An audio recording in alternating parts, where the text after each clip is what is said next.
Support for this podcast comes from the St. Alphonsus Neuroscience Institute, offering technology to provide treatment for neurological, neurosurgical, and neurointerventional conditions. This includes a dedicated neurotrauma ICU for critical care of the brain or spine and a 24/7 stroke team. More at stalphonsus.org. From Boise State Public Radio, this is The Connector. It's Idaho's daily news. Good morning. I'm George Prentice. A number of Ada County residents are ill after consuming some raw milk contaminated with E. coli. We've got that story. Plus, Olympian and Idaho native Hilary Knight comes flying out of the gate at the Winter Olympics. It is Friday, the 6th of February. Here we go with today's stories. At the Capitol, the Idaho House gave the green light on Thursday to a bill that would ban cities and counties from passing anti-discrimination laws. James Dawson has details. Only the state legislature could adopt an anti-discrimination law under the bill, which lawmakers have rejected for more than a decade. Several Republicans who support the measure, like Representative Clint Hostetler, say gay and transgender people are using these local ordinances to push their views onto religious conservatives. This isn't about acceptance, this is about dominance. And I just see this as setting the record straight. We cannot abuse or impose the will of anything against our faith community. Democratic Representative Monica Church and the rest of her party joined a handful of GOP lawmakers in opposing it.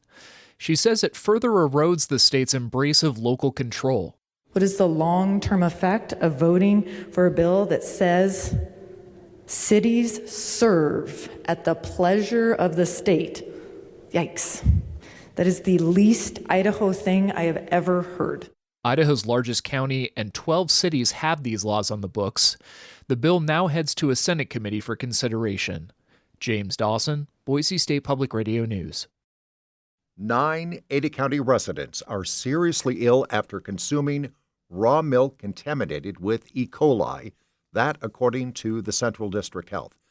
That includes 2 children hospitalized with kidney failure.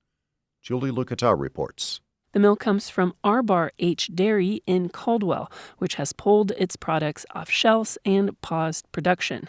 CDH epidemiologist Jamie Butler-Dawson says the district is investigating what caused the outbreak and warning consumers. We're nervous that maybe this product is still sitting in people's fridges and that they would still drink it and get sick from it. Pasteurization, the process of heating up milk to kill harmful bacteria, does not affect its nutritional value.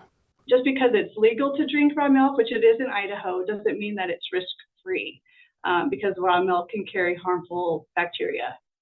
Butler-Dawson says many consumers are led to believe raw milk is safe because it's perceived as more, quote, natural. But that's really not the case. You're playing roulette with your health when you drink raw milk. Symptoms include severe diarrhea and bloody stools. Those can occur within 3 to 4 days of consumption and can lead to life-threatening conditions like kidney failure. Julie Lucatau, Boise State Public Radio News. Water managers from across the region got the latest river forecast briefing on Thursday. And as expected, the news was not good. The so-called water year actually begins in October. And while last fall wasn't too bad, this winter, particularly since January, has not been good at all. Amy Burke is a hydrologist with the Northwest River Forecast Center. And then January, you kind of see the tap turn off, indicating below normal precipitation amounts. And the snowpack, which is looking quite bad at this point. And most everyone was waiting for the outlook, looking out to March, April, and May. And because most of the precipitation that fell in January was rain, the snowpack is not in good shape at all.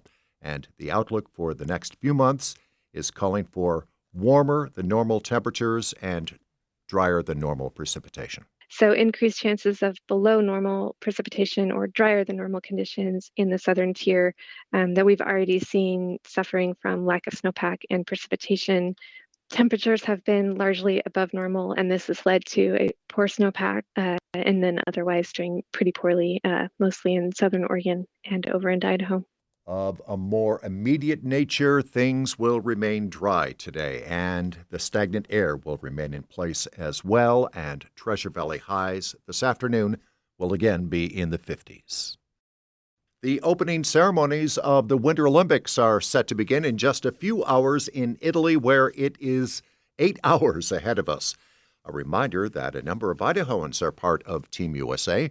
4 of them, alpine skier Ryder Sarchet, cross-country skier Sammy Smith and John Hagenbach, and snowboard halfpipe specialist Chase Josie, have all trained through the Sun Valley Ski Education Foundation. And yesterday, Foundation Director Scott McGrew joined us. A common thread is these kids are bold and they're embodied. And that is an absolute competitive advantage in whatever you want to do, be it sport or medicine or business or teaching or whatever. And then there is 5-time Olympian Hilary Knight of Sun Valley, captain of the U.S. women's hockey team, and they have already begun their competition. Yesterday, Team USA beat the Czech Republic 5-1, and Hilary Knight in perfect form. Kenny Albert had the call on Peacock. Here's Hilary Knight to the net. Score! 4-1 United States. 13th career Olympic goal for the captain, Hilary Knight. Great stuff. The women's hockey team takes on Finland tomorrow, Switzerland on Monday, and then the big matchup with Canada on Tuesday. And that is today's episode of The Connector. I'm George Prentice. I'll be back here on Monday. Plus, on Monday's morning edition, my guest will be Boise State Interim President Jeremiah Shin, and you bet I've got questions. I hope you'll join me. For now, thanks for listening.